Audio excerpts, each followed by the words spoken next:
Hello, everyone, and welcome back to CB Talks, where we dive into the world of talent management, global recruitment, and innovation. Today, I'm thrilled to introduce someone who brings a vast amount of experience, insight, and a truly global perspective.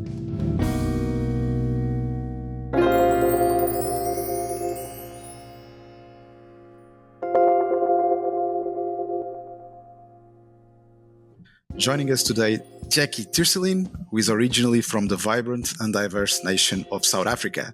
Jacquay, it's really a pleasure to have you here with us today. Thank you for joining.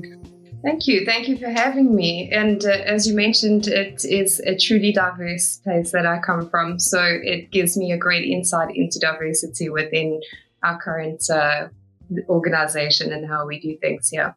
And we're going to explore this a lot in this chat. So you're originally from South Africa, but now you are living in sunny Malaga, correct? Spain? Correct, yeah. Born and raised in South Africa, lived equal amounts of my life in Europe and in Africa, and now finally settled in Malaga at the moment. And currently I'm debating whether it will be for the foreseeable future or not. You're a cross-border talent, so you can decide. Exactly. You can decide. The world is my oyster.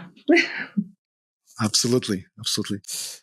Well, you might be like 600 kilometers away from Valencia, but witnessing the tragedy that has struck Valencia feels very close to home, right? Sure, it does. I mean, whenever there's a crisis or a tragedy such as this, you can't help but find yourself in the humanity of it and always wanting to do something or be involved in a community that is ready to do something. And do you feel the country united to support Valencia? I think it's very difficult for me to give an overview about that, as I'm an expat in a very, let's say, local, quiet, small neighborhood. But I would say, based on what I can see on social media, that there are a lot of different communities reaching out and wanting to join forces and to just be there for the people of Valencia. And I think it's a beautiful thing, and it's unfortunate the circumstances in which the community has arisen. But I do see there is support from the people on the ground in Venezuela, where I stay. Yeah, it was really brutal. Yeah. Well, the impact of climate change has never been more real, touching lives and communities in ways that are truly heartbreaking. Our thoughts and deepest sympathies go out to the families who have lost loved ones and to everyone affected by this devastating event. We encourage those wishing to contribute to the humanitarian efforts to make donations through the Spanish Red Cross, which has set up a secure portal for this purpose. So let's go back to our chat. Jacquay, your background and experiences offer a unique window into South Africa's dynamic talent pool and innovation landscape. I'd love to start by sharing a bit about what makes, in your opinion, South Africa special to you, whether it's the people, the culture, or South Africa's influence in the world today. Absolutely. Such a special question. For me, it's the people. I've got to say, I've traveled a lot. I've seen a lot of different countries and a lot of different cultures. But there's just something about our people where you just feel welcome the minute you enter the airport, the minute you touch ground. We have such a very different sort of background. We didn't have a very stable background, or, for many years there's been a lot of changes. But one thing that stayed consistent with South Africa is the joy. There's always that joyfulness, there's always that positivity, and it's vibrant, and you can feel it as soon as you touch ground there. So I will forever miss that because that is unique to us. I have to say, maybe not unique to South Africa as a whole, but unique to Africa. And I'm very proud to say that I come from there. Yeah, that's joy of life. Yeah. You should miss it, huh? Well, Spain is also, there's also a lot of joy in life. Yes. But you should miss it a bit. I think it's just getting used to the different kind of joy. Spain has their own way of celebrating. At home, we have a very different way of celebrating. And I think what sets it apart a little bit for me from Spain is the diverse tribes and cultures that we have. You could open your door in South Africa and walk into a whole melting pot of cultures. And it's just, I think, quite a privilege to be able to grow up with that, because you just have this respect. You have a respect for people and for the differences. It's beautiful. Absolutely. Well, some of my notes about South Africa, I did my study, include known as the Rainbow Nation due to its incredible cultural and ethnic diversity, with 11 official languages, including Zulu, Xhosa. Xhosa. How do you pronounce It's that? a click. It's Xhosa, a Xhosa. Xhosa, Yeah. and Afrikaans. Yes. Do you speak any of these languages? I used to speak a little bit of Zulu when I was younger because it's one of the languages we have to take in school. But I must admit, being out of South Africa for so long, I don't really use it anymore. It's very difficult. I know a few words here and there, like Rosalapa, those things. But it's not a language I use on a day-to-day basis. Afrikaans is very much like Dutch for me. So you obviously have to take that in school as well. And I come from a Dutch family. So I can speak a little bit of it, but I would be too embarrassed to do it because I would do it no justice. Can you imagine?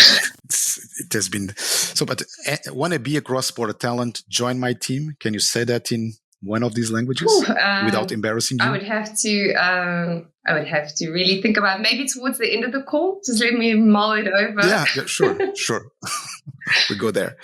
Also, stunning landscapes from Table Mountain to Kruger National Park. It's one of the world's most biodiverse countries with unique wildlife and ecosystems. So have you come across the Big Five, the lion, the leopard, the elephant, the rhino? So many times. Cape Buffalo. I think it's the most aggressive one. Yeah, they are. They're incredibly aggressive.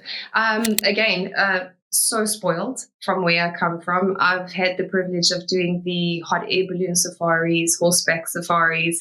I've come across these, the Big Five, multiple times. And we actually had an incident, which is quite funny, I think, where we had a lion running around one of our CBDs not so long ago that had escaped from one of our smaller nature parks on the outskirts of Johannesburg. So, I mean, you can definitely come across them, whether you're willingly going to do it or not. You'll probably run across one eventually. Jesus, that's a good. Yeah, that can be scary. Yeah, it's a thing. What about the white sharks? I heard it's the great white also shark. A lot of sharks around. Absolutely amazing. There's a place in the Cape where they come to breed. And it's actually at the point where the two oceans meet, and they actually migrate there and they breed because it's Penguin Beach, and the penguins are living there and multiplying, and they come and feed on them during the breeding season. So you can do a lot of cool shark diving, open water dives and stuff like that as well. It really is so versatile. You can enjoy so many different things. I read a lot of stories. It's a must-go country. So about history and resilience, we have the inspiring leadership of figures like Nelson Mandela, who helped transition the country from apartheid to democratic nation in 1994.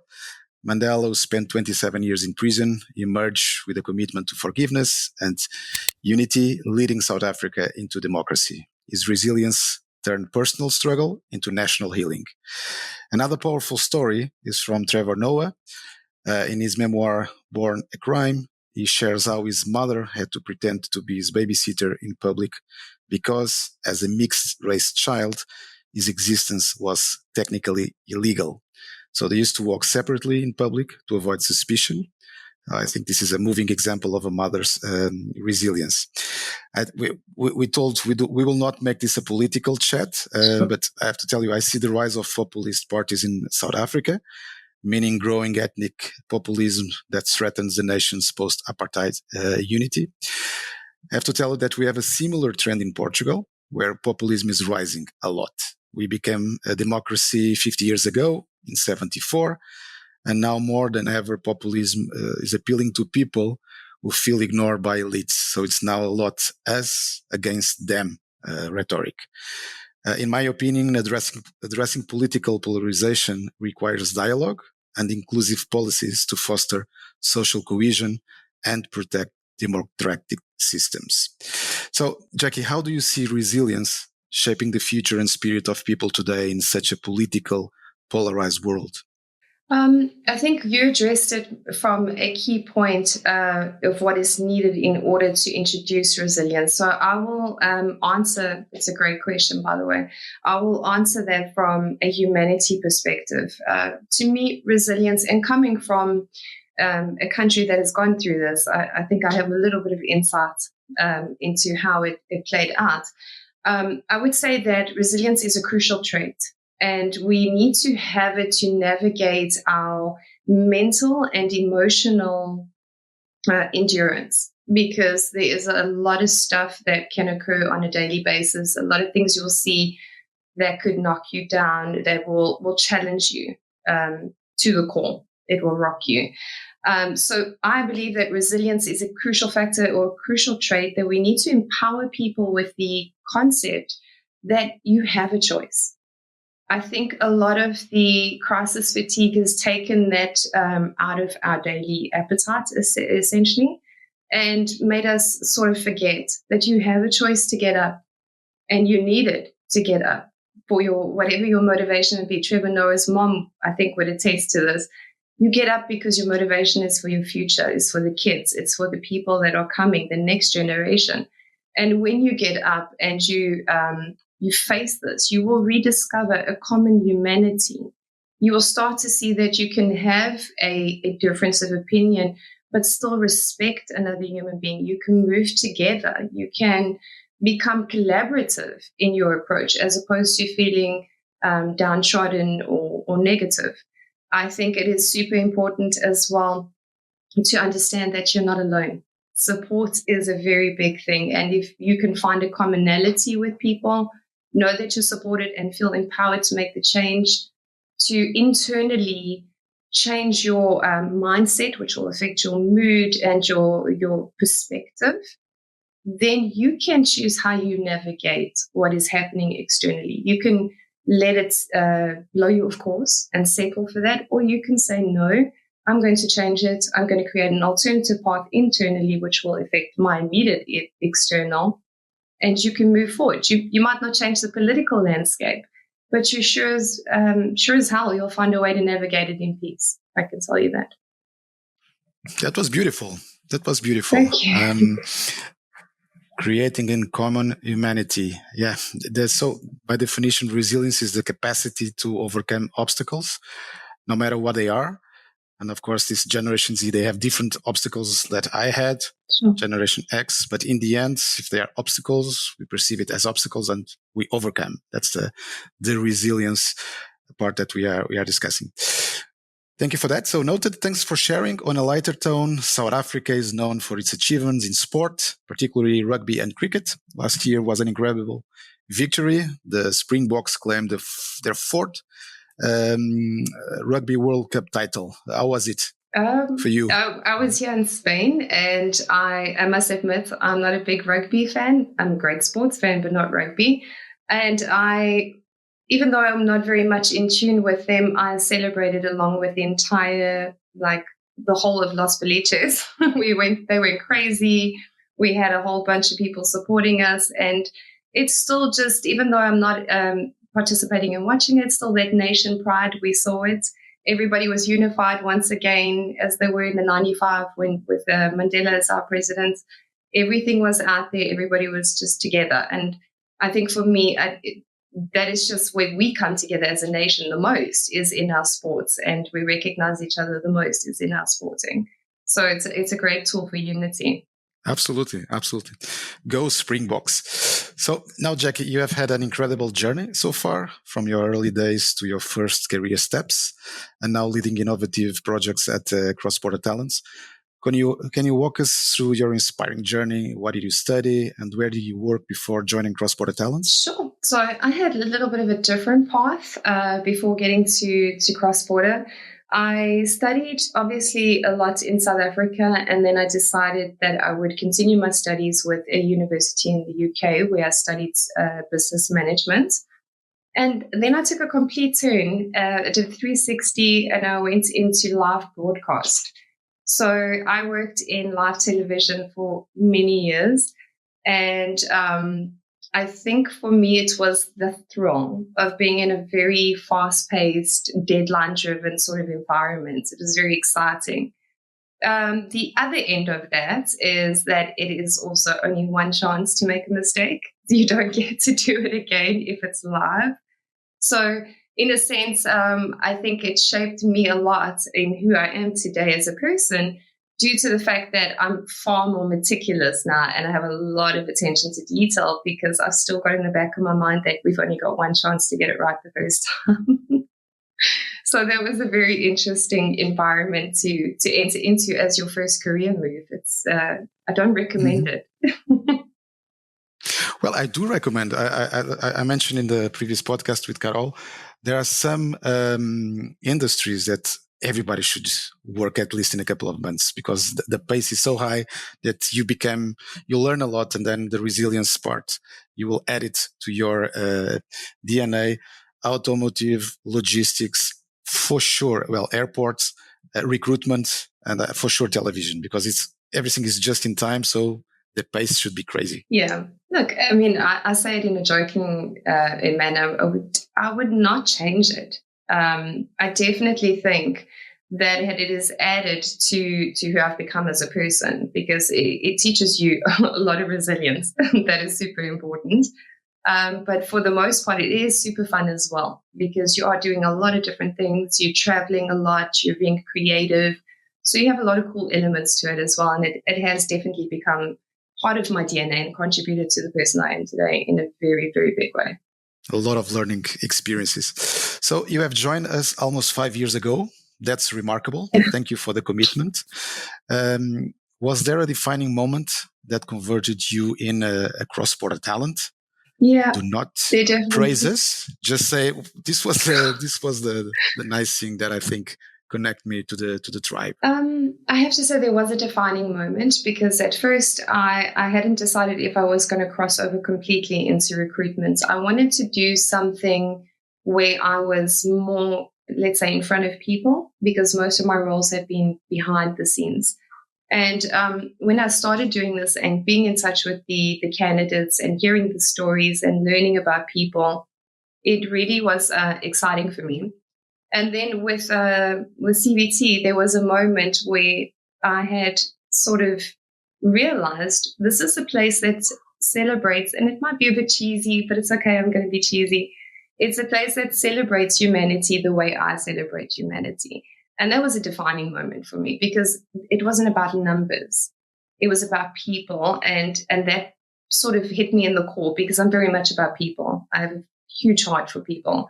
And I felt like this is finally somewhere where I can still be autonomous and still have this degree of control over my day, but I can be with people that see people the way I do. Thank you for that. I was just thinking, because we talk a lot about numbers with you, Yeah. But in the end, there's more than numbers. I truly understand that. I think in the end, we understand how the market, how the clients evolves, how the candidate evolves, and then we adjust. Exactly. We do our best. Yeah. And that's another thing, is the agility. That's a beautiful thing. Yeah, we are fast. Huh? Our teams are just unbelievable fast, and the way that we move candidates from point A to point Z with the talent connectors, it's quite unique. Huh? Very unique and very exciting. So there's never a dull day. Yeah, absolutely. So I was just making the transition to our industry. So the recruitment industry always evolving. You have been a key driver in that change over the last almost 5 years.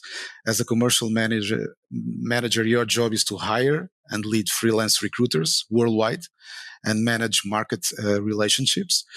You have a very diverse team. What excites you the most about leading global recruitment initiatives here? I think for me, it is like you say, I have a very diverse team. So what excites me is to see how I can make it all come together. Because based on my previous sort of career paths, it was all about creativity. So the initiatives here allow you to be creative. They allow you to expand your horizons and to really sort of challenge yourself.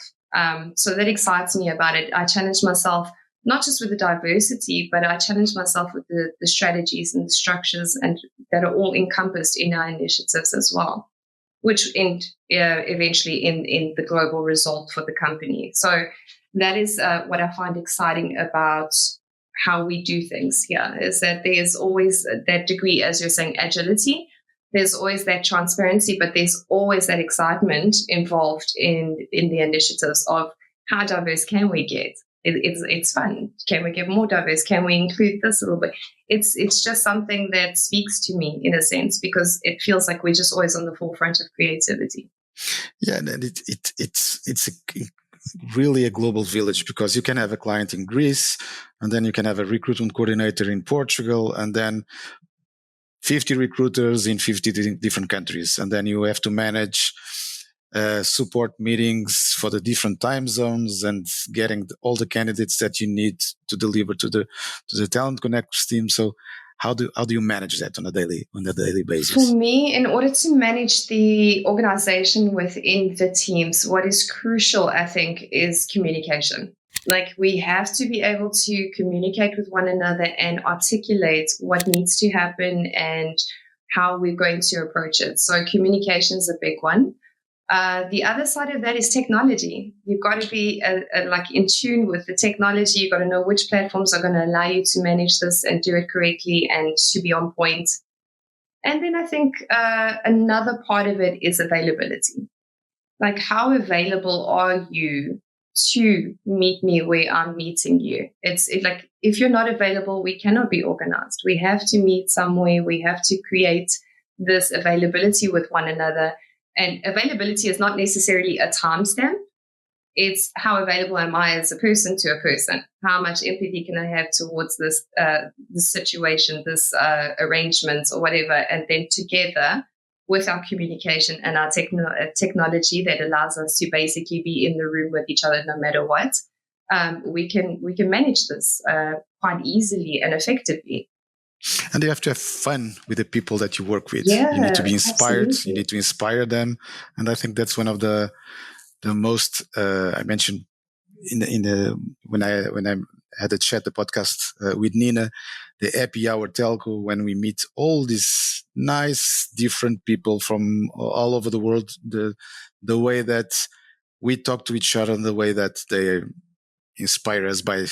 I always struggle when I see people attending that call at 5 o'clock in the morning in Chile, and people going to bed in Indonesia, and people want to be there because they are sharing, and sharing is caring. Absolutely. No, go ahead. Oh, no, I was saying absolutely. And that fun factor, that comes from a lot about how we include and how we sort of recognize the diversity that we have. People want to be there because they want to know more about their colleagues, and we want to know more about our colleagues because we're in a place that we're happy with. If you're happy, you want to know more, you want to be more productive, you want to be involved. So I think happy hour speaks to the name, and it is exactly that. It's an hour for us to just come together and be happy and enjoy each other. That's it. So we will wrap up in roughly 7 minutes. So let's go for the final Q&A.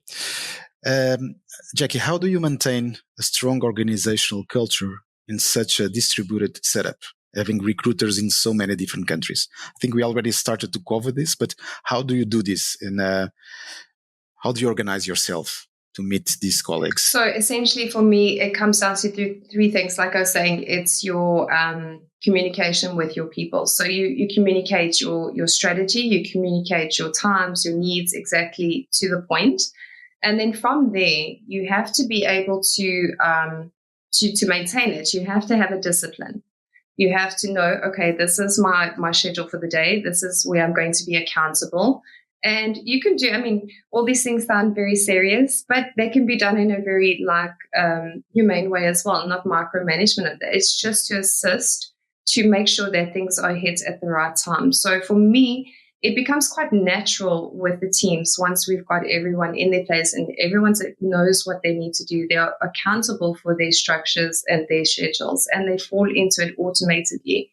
It's not something I've struggled to maintain with my guys at this point. Again, I think I'm also very lucky because they love being online with me, so they're just always there. But it's really, that's how we function. We know who can meet at what time. We know who's in this time zone, and we're just always helping each other out, and as a team, meeting those disciplines that need to be done. And that is a different definition here of managing a team, because you coordinate, you support freelancers. So you are not managing them. They have their own autonomy. They work if they want. If they don't want, they will not attend the meeting to be supported because they don't feel like it. They are freelancers, they have full autonomy. So that's a double challenge to have such a community engage around you, because they feel they need the support. They want to be there because you will accelerate their performance. And that's very cool to see. Yeah. So I'm going to just go into the second one. I think it can connect to also to this topic that we are discussing. So what traits do you think are essential for remote workers to succeed? And how do you spot these qualities during recruitment? Sure. So self-motivation is very key. And I would say, again, it comes down to discipline as well as communication skills. And again, accountability is a very big one. And you have to be willing to collaborate. Now, how do you spot those per se when you are acquiring talent? It's, you have little tricks or something that you'll pick up along the way. Self-motivation, you can always delve into it. You can ask the question, what motivates you? Why are you interested in this? What is the end goal? And you will hear from what they say, and they will make themselves clear in terms of, whether it be financial or whether it be like, to a family reason. I want to spend more time around my children. I need the agility of the schedule. You'll be able to spot it in what they're talking about. It's a very obvious one to see. In terms of discipline can be a little bit tricky. You have to be able to see if someone is, a little bit of psychology, I suppose, comes into it. People will often show discipline in a way, if you ask them, how do you structure your day on a day-to-day thing, they will tell you. And if there's no real semblance of a plan or structure, you can understand that maybe they're just winging it a little bit or whatever. And it's cool. Some people are more disciplined than others and some are not. At the end of the day, you can be disciplined in your work life and not disciplined in your personal life. Like, we're not here to judge. We just get, again, an understanding from it. And then communication skills. Very important to be able to articulate what your purpose is, what your motivation is, what your goal is. If you can articulate that to me in a very short period of time, when we're in an interview or something, I know for sure that this is somebody I want on my team, because you've thought about it, you have a passion, you have a purpose, and you know how to put it into play. And for me, the other side of it would be the willingness to collaborate. Because this is super important. We are not in the same room. We're not in the same office. So we have to have that collaboration. Like you're saying, it's coordination. It's being on the pulse of each other. And the way we do that is with the willingness to participate. If it's someone who wants to be a little bit of a lone ranger, you'll be able to tell that from just chatting with them and understanding past experiences. Asking them to maybe speak to you about something they've done in the past where they had to be accountable. And if you see, there's a sort of way to describe it in business. There's a principle called the mirror principle. And there's these two types of people. There's one who looks out and sees all the reasons why they didn't make it or have all the opportunities. And then there's someone who looks in the mirror and sees themselves and says, okay, this is what I've got to do to take advantage of this opportunity. This is what I need to change. So I apply that same sort of thinking when I'm looking for my guys, because I really want guys who understand themselves very well. I'm so into what you are saying, because I've been working in recruitment for the last 24 years. The first 12, I hired people to our payroll, and then we managed teams. And over the last 12 years at Cross Border Talents, we offer a unique client portfolio to our freelance recruiters, and then we show them the benefits, of course, how high the fees that we pay, how fast we pay them. But in the end, it's all about leading somebody that is 100% autonomous. And then it's the self-motivation that you mentioned. They need to really be convinced, I can do this. I can, at the end of the month, have recurring income to, as Nina was saying last time, the sky is the limit. I don't want to settle for 1,000 euros a month. I want to go higher and higher. And then this is like a snowball. Absolutely. You start, you invest, and then After a while, you have these lone wolves that you take care in a specific way, and then people that are always knocking at your door because they want to have a virtual coffee with you because they need the chit chat. So it's the combination of everything. Exactly. And again, I mean, I always tell them as well, this is something where it might sound cliche, but it is actual truth. When you can be the master of your destiny here, you are given the tools, you're given everything you need to make it happen. You just need to be motivated. And it's Absolutely. People are so receptive to it, and I think a lot because of the climate we live in and things changing so much. People are very receptive to taking back some semblance of control. A lot of wisdom from Jacquay, a lot of kind words. Our time has disappeared. Just a last question: what advice would you offer professionals aiming to stay relevant on this rapidly changing job market? Sure. For me, knowledge is power. So I always say keep abreast of what is happening in the tech world. If you don't know a program, learn a program. It might not be relevant now, but you may be relevant next time when they're looking for something. Always stay ahead of the trends, learn the trends, watch where it's going, navigate the differences that are coming up in the job markets or in the positions that are on offer. And just basically, I'd always be real with yourself. Identify what you lack in your skill set and build on that. You will be a formidable force if you can always see where you lack and you can improve it by learning something new. We learn every day. We never stop. And I hope I never stop because it'll be extremely boring if I can never learn anything again. We just did a ChatGPT course, and we are always evolving to different areas of AI, Web3. It's a lifelong learning for sure. Jacquay, thank you so much for sharing these valuable insights. For our dear audience, if you're interested in joining Jacquay's team and working on impactful global projects, just email info@cbtalents.com with the subject, "I want to join Jacquay's team." Our HR team will reach out, and you might even get to chat with Jacquay. Jacquay, any final thoughts to our listeners? One sentence? Yeah, one sentence. If you want to join a team that recognizes the similarities and celebrates the differences, come and join our team. We would welcome you with open arms, and together we'll be successful and we'll make great things happen. That's the spirit. So thank you so much, and thank you for all for tuning in. You can also subscribe our podcast and follow our social media to check our job opportunities. Until then, see you on the next episode where I will talk with another exceptional professional. Have a nice one. Thank you, Jacquay. Cheers. Bye.